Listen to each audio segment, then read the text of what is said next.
విజయవాడ ప్రజల కష్టాలను చూసి గుండె తరుక్కుపోతుంది. చిన్నపిల్లలు, మహిళలు, వృద్ధులు ఈ వరదల బారిన పడి ఎంత నరకం అనుభవిస్తున్నారో వారి మాటలు వింటుంటేనే మనకు అర్థమవుతుంది. కనీసం చిన్నపిల్లలకి పాలు అందటం లేదు, రోజుల తడబడి తాగేదానికి నీళ్లు అందటం లేదు. ఈరోజు ఎంతమంది వరదల్లో కొట్టుకుపోయారో అర్థం కాని పరిస్థితుల్లో అందరూ కూడా బాధపడుతూ ఏడుస్తూ ఉన్నారు. నిజంగా ప్రజలు ఇన్ని కష్టాలు పడటానికి, ఇంతమంది ప్రాణాలు పోవటానికి ఈ రాష్ట్ర ప్రభుత్వం కారణం కాదని నేను అడుగుతున్నాను. ముఖ్యంగా మంత్రుల విహారయాత్రలు, హాలిడేస్ ఎంజాయ్ చేయడంలో ఉన్న చిత్తశుద్ధి రాష్ట్ర ప్రజల మీద లేదు అని నేను గట్టిగా చెప్పగలను. ఇదేదో నేను విమర్శించడానికి చెప్పటం లేదు. 28వ తేదీనే 30వ తేదీలో వర్షాలు రాబోతున్నాయని చెప్పి వాతావరణం సమాచారం ఇవ్వటం జరిగింది ప్రభుత్వానికి. అయినా కూడా ముఖ్యమంత్రి గాని, మంత్రులు గాని ఎటువంటి సమీక్షలు చేయకుండా, ప్రజల్ని అప్రమత్తం చేయకుండా నిర్లక్ష్యం వహించడం వల్లే ఈరోజు ఇన్ని లక్షల మంది వరద నీళ్లలో మునిగిపోయారు. ఇంతమంది ప్రాణాలు పోగొట్టుకున్నారు. ఎంతమంది తిండి లేక, కరెంటు లేక, తాగునీళ్లు లేక, పసిబిడ్డలకి పాలు లేక ఎంత అవస్థలు పడుతున్నారో మనం అందరం కూడా గమనిస్తున్నాం. చంద్రబాబు నాయుడు గారి ఇంటికి 3 కిలోమీటర్ల దూరంలోనే ఇంత పెద్ద విపత్తు జరిగినా ప్రజల్ని కాపాడలేకపోయారు అంటే ఇది రాష్ట్ర ప్రభుత్వం, రాష్ట్ర ముఖ్యమంత్రి వైఫల్యం కాదని నేను అడుగుతున్నా. ఈరోజు కరకట్టు మీదున్న అక్రమ కట్టడాలని కాపాడటం కోసమే విజయవాడని ప్రజల్ని ముంచేశారు అనటంలో నిజం లేదా అని నేను అడుగుతున్నా. గంట ముందు ప్రజలకు చెప్పినా వాళ్ళు ముంపు బారిన పడేవారు కాదు. వాళ్ళని అప్రమత్తం చేసి ఒక సేఫ్ అయిన ప్లేస్ కి పంపించున్నా ఈరోజు ఇన్ని లక్షల మంది, దాదాపుగా 3 లక్షల మందికి పైగా 4 రోజుల పాటు కరెంటు లేకుండా, తిండి లేకుండా, చిన్న బిడ్డలకి పాలు లేకుండా ఈ విధంగా నీళ్లలో మునిగి అవస్థలు పడాల్సిన అవసరం లేదు. దురదృష్టం ఏంటంటే ఈ రాష్ట్ర ముఖ్యమంత్రి నుంచి మంత్రుల వరకు ఎప్పుడు ఫ్రైడే వస్తుందా, ఎప్పుడు హైదరాబాద్కి వెళ్దామా, లేదా ఎప్పుడు విహారయాత్రలకు వెళ్దామా అని ప్లాన్ చేసుకోవడంలోనే చిత్తశుద్ధిగా ఉన్నారనేది ఈ 5 రోజులు మీరు చూస్తే మీకే అర్థమవుతుంది. 30వ తేదీ భారీ వర్షాలు వస్తాయని ముఖ్యమంత్రి గారికి, మంత్రులకి 28వ తేదీనే వాతావరణ శాఖ సమాచారం అందించినా ఎటువంటి సమీక్షలు లేదు, ఎటువంటి ముందస్తు జాగ్రత్తలు లేదు, ప్రజల్ని కాపాడాలన్న చిత్తశుద్ధి లేదు అనేది స్పష్టంగా అర్థమవుతుంది. ఎందుకంటే ఈ రోజుటి వరకు 4-5 రోజులు ప్రజలకి తిండి అందించడంలో ఈ ప్రభుత్వం విఫలమైంది. కనీసం ఇది జరిగినప్పుడు సీఎం గారు పనిచేయట్లేదు, వయసు అయిపోయింది.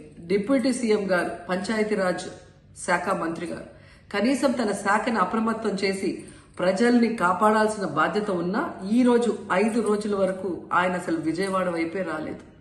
ఇక ఆ కాన్స్టిట్యున్సీ ఎమ్మెల్యే ప్లస్ రాష్ట్ర మంత్రి లోకేష్ గారు మొత్తం మునిగిపోయి మంగళగిరి, విజయవాడ అలల్లాడిపోతుంటే ఆయన హైదరాబాద్ లో ఎంజాయ్ చేస్తున్నారు. ఇక హోంమంత్రి గారు తెలిసిన సంగతే. ఇక మున్సిపల్ శాఖ మంత్రి నారాయణ గారు ఈరోజు విజయవాడని ముంచేసింది ఈ మున్సిపల్ శాఖ నిర్లక్ష్యం కాదని నేను అడుగుతున్నా.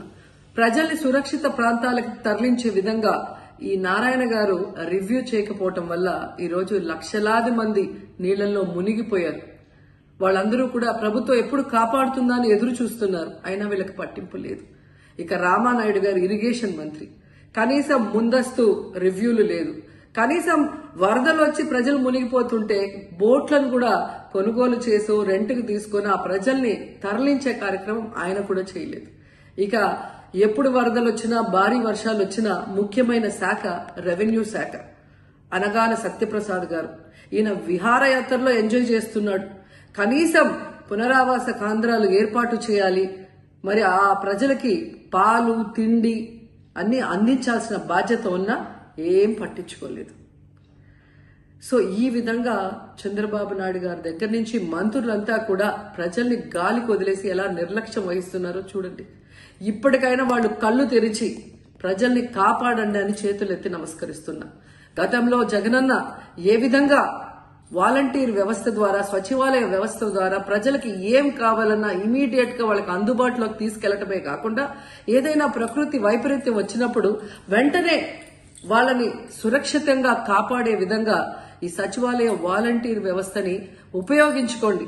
జగనన్న మీద కక్షతో ఆ వ్యవస్థల్ని నాశనం చేయడం వల్లే ఈ రోజు ప్రజలకు ఎవరు ఏం అందించలేకపోతున్నారని తెలుసుకోండి. అండ్ ఈరోజు జగనన్న విజన్ ఉన్న నాయకుడు, ప్రజల్ని ప్రేమించే నాయకుడని మరోసారి రుజువు చేసుకున్నారు. ఆయన కట్టించిన ప్రొటెక్షన్ వాళ్ళు లేకపోతే ఇంకా 1,50,000 పైగా కుటుంబాలు మునిగిపోయే ప్రమాదం ఉండేది. ఈరోజు ఆ ప్రాంతమంతా సేఫ్ గా ఉంది విజయవాడలో ఒక సైడ్ అంటే అది జగనన్న ప్రజల పట్ల ఉన్న అభిమానంతో ఆ ప్రొటెక్షన్ వాల్ కట్టించడం అనేది కూడా మనం అందరం గుర్తుంచుకోవాలి. ఆల్ మెడిసిన్స్ అన్ని పెట్టాం, ఒక ప్యాకెట్ పంపించాం, హెల్త్ అని ఎప్పటికప్పుడు అలర్ట్ చేస్తున్నాం, రాష్ట్రంలో ఉండే ట్యాంకర్లను తెప్పిస్తున్నాం, క్లీన్ అయిన ఏరియా అంతా కూడా క్లీనప్ చేస్తున్నాం. మొత్తం ఏమేం చేయాలనో ఇలాంటి ప్రత్యేకమైన పరిస్థితులు అన్నీ చేస్తాం.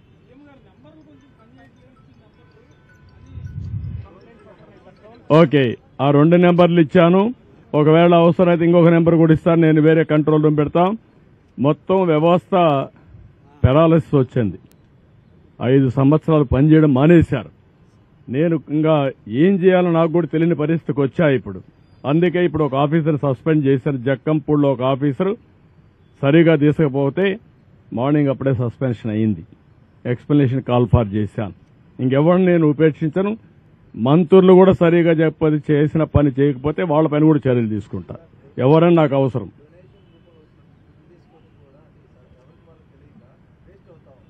అంటే నేనేమంటానంటే మనకుండే రిసోర్స్ అన్ని సద్వినియోగం చేసుకోవాలి. కాస్తో కూస్తో వేస్ట్ అయినా మేమేం చేశామంటే అందరికీ రీచ్ కావాలనే ఉద్దేశం చేశాం. వాళ్ళు రీచ్ కావాలంటే వాళ్ళకు ఇబ్బందులు ఉంటాయి. మేము ఒక స్ట్రక్చర్ కానీ సప్లై డిమాండ్ 2 కూడా చేయడం కోసం చేశాం. నో అని నేనేమంటాను, ఇవి ఇంత పెద్ద ఆర్గనైజేషన్లో అవన్నీ మనం చేయలేము. మేము మనుషుల యొక్క మీకు పేపర్కి ఇస్తాం, పలాని వ్యక్తి పలాని ప్రాంతంలో మా సచివాలయం ఇన్ఛార్జ్ సీనియర్ ఆఫీసర్ ఒక అతను ఉంటాడు, సచివాలయం సిబ్బందిని అంతా తీసుకున్నాం, అక్కడే వాలంటీర్స్ కూడా డబ్బులు పే చేస్తున్నాం, వాళ్ళు కూడా ఉపయోగించుకోమన్నాం. వీళ్ళందరినీ ఉపయోగించి అవసరమైతే ఒక 5-10 మంది బయట నుంచి తెచ్చుకోమన్నాం. వీళ్ళందరినీ పెట్టుకొని ప్రతి ఒక్కరికి ఇమ్మన్నాం. ఆ స్టాక్ పాయింట్స్ ఏవైతే సచివాలయం నెంబర్లు మీకు ఇస్తాం, ఆ సచివాలయం నెంబర్లు మీరు పబ్లిసైజ్ చేయండి. అవి పబ్లిసైజ్ చేస్తే ఆటోమేటిక్గా ఎవరు వస్తారో నేరుగా వాళ్ళని కాంటాక్ట్ చేసి అక్కడికి పంపిస్తారు వెహికల్స్ అవన్నీ.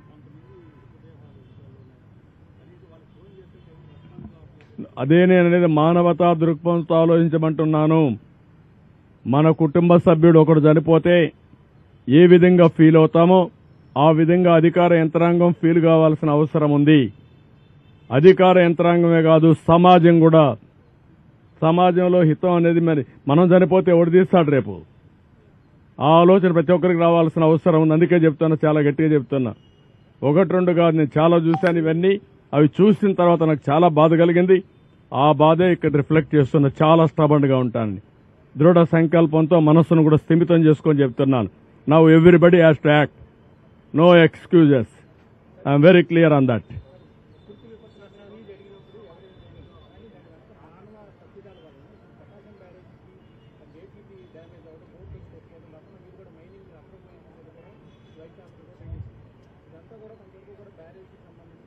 ఇప్పుడు నేనేమంటున్నానంటే మీరు అన్నట్టు కుట్రలు జరుగుతూనే ఉన్నాయి. ఇంత వర్షం పడితే ప్రజలు ఇంత ఇబ్బందుల్లో ఉంటే గుడ్ల వల్ల ఇష్యూ రేజ్ చేస్తారండి? బుద్ధి జ్ఞానం ఉందా మీకు? రాజకీయం ముసుగులో నేరస్తులు కాకపోతే ఏంటిది? అంటే మా అటెన్షన్ డైవర్ట్ చేసి ప్రజలకు ఇబ్బంది పెట్టాలని మీ ఆలోచన.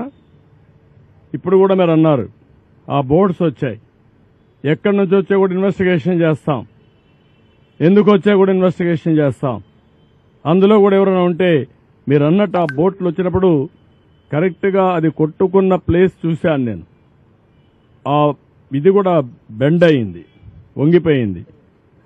పిల్లర్ కాదు, పిల్లర్ మధ్యలో ఉండే జాయింట్ వెయిట్ వెయిట్ వెయిట్ అది వెయిట్ అంటారా, అది కంట్రోల్ అన్నమాట. 2 పిల్లర్స్ మధ్యలో గేట్ ని కంట్రోల్ చేయడం కోసం పెట్టినటువంటి ఆ గేట్ అక్కడ ఉంటుంది. దాని సపోర్టింగ్ ఒక కాలం దాన్ని కొట్టుకునింది. అది బెండ్ అయిపోయి ఇరిగిపోయే పరిస్థితి వచ్చింది. అంటే ఏంటిది? ఎప్పుడు చరిత్రలో జరగల ఇలాంటివన్నీ జరుగుతున్నాయి. ఇప్పుడు అనుమానం రాని వారికి కూడా అనుమానం వచ్చే పరిస్థితి. ఎందుకు బాబాయిని చంపి నెక్స్ట్ డే నారాసురు రక్త చరిత్ర రాయగలిగిన వాళ్ళు ఇంక అనుమానం ఎందుకు రాదండి? Now I'm forced to suspect. ప్రతి ఒక్క ఈవెంట్ చూడండి, పాయిజన్ హాస్టల్స్లో ఏంటివన్నీ 1-4 సార్లు చెప్తున్నాను. ఇంక అందరిపైన నేను మా వాళ్ళపైన యాక్షన్ తీసుకోండి. ఎందుకంటే ఎక్స్ట్రా కేర్ఫుల్గా ఉండవలసిన బాధ్యత అధికార యంత్రాంగం పైన ఉంది. ఒకటి జరగకుండా చూసుకోవాలి, ఇలాంటి దుర్మార్గుల నుంచి కాపాడుకుంటూ ముందుకు పోవాలి, విజిలెంట్గా ఉండాలి. అది కూడా పెట్టాను. ఇప్పుడు అది కూడా అవేర్నెస్ తీసుకొస్తాం. నేను ఎవరు తప్పు జరిగినా, ఏ క్వార్టర్లో తప్పు జరిగినా బాధ్యత మీదే గుర్తుపెట్టుకోండి. నిన్న మొన్న కొంతమంది ఆఫీసర్లు ఇక్కడికి పంపిస్తే సరిగా పనిచేయకుండా కొంత ఇది చేసే అది కూడా నా నోటీస్కి వచ్చింది. I'm very clear, we're all here. ప్రజాధనాన్ని మనకు శాలరీస్ ఇస్తున్నారు, public tax payers money. We're here to do job. అంతేగాని ఇంకొక మాట ఎవరైనా మాట్లాడితే మాత్రం చాలా సీరియస్గా ఉంటుంది. ఒకవేళ వీఆర్లో పెట్టాడు సిఎస్ఓ, లేదంటే మా డీజీ గారు ఒక ఓవర్లుక్ అయ్యారు, ఓవర్లుక్ అయితే పనిచేయవా? నువ్వు ఏమనుకుంటున్నారు మీరు? జీతం తీసుకోవడంలా? జీతం తీసుకున్నప్పుడు నీకు బాధ్యత లేదు. సమాజం నుండి కూడా బాధ్యత ఉంటుంది, గుర్తుపెట్టుకోండి. మీరు మీకు కూడా బాధ్యత ఉంది. అందుకే అడిగాను. మీకు మేము ఇవ్వకపోవచ్చు జీతం, ప్రజలు ఇస్తున్నారు. అందరం ప్రజలుంటేనే మనం అందరం ఉంటాం. ప్రజలు ఇబ్బందుల్లో ఉన్నప్పుడు మీనమేషాలు లెక్కేయడం, వాళ్ళకు నష్టం వచ్చే పనులు చేయడం అది క్షమించరాని నేరం. I'm very clear on that. నేను కూడా ప్రజలకు ఎప్పటికప్పుడు కమ్యూనికేట్ చేస్తా. నేను వాళ్ళు ఏ నిర్ణయం చేసి దానికి ముందుకు పోతాను. Thank you.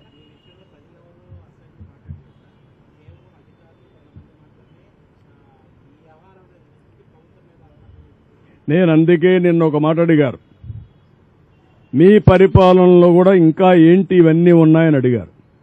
ఒకరు కాదు, ఎక్కడికి పోయినా మీరు పరిపాలనలోకి వచ్చారంటే మిమ్మల్ని కోరుకున్నాం, మీరు వచ్చారు. వచ్చిన తర్వాత ఎందుకు జరగడం లేదు? ఎందుకు ఇవన్నీ జరుగుతున్నాయి? మీరు చెప్తున్నారు, ఎందుకు ఫీల్డ్లో జరగలేదు? They are asking me. Now I have to respond. నిన్న ప్రధానమంత్రి గారు చెప్పినప్పుడు ఆయన ఒక మాట అన్నాడు, మీరున్నారు, మీరు చేయగలుగుతారు కదా.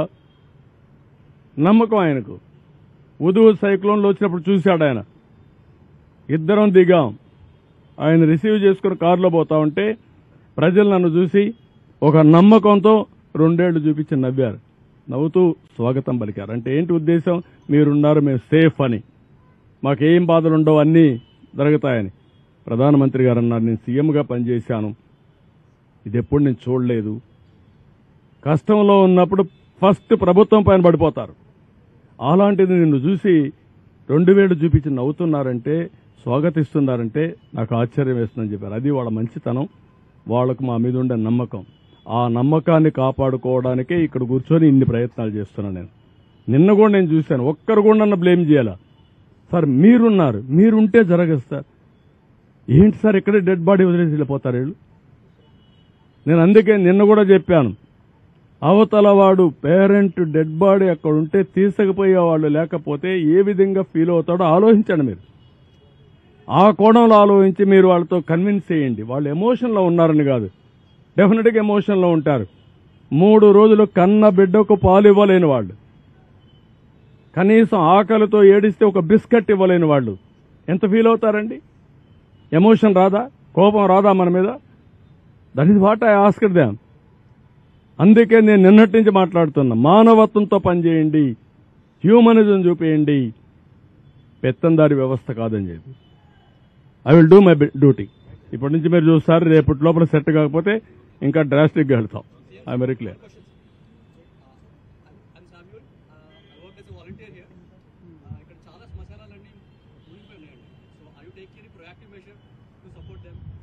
Yeah, we'll take it up. We'll take it up immediately. Especially in Singnagar area, it's completely flooded. Immediately I will take it up. We'll revive all smashanas. We'll do it.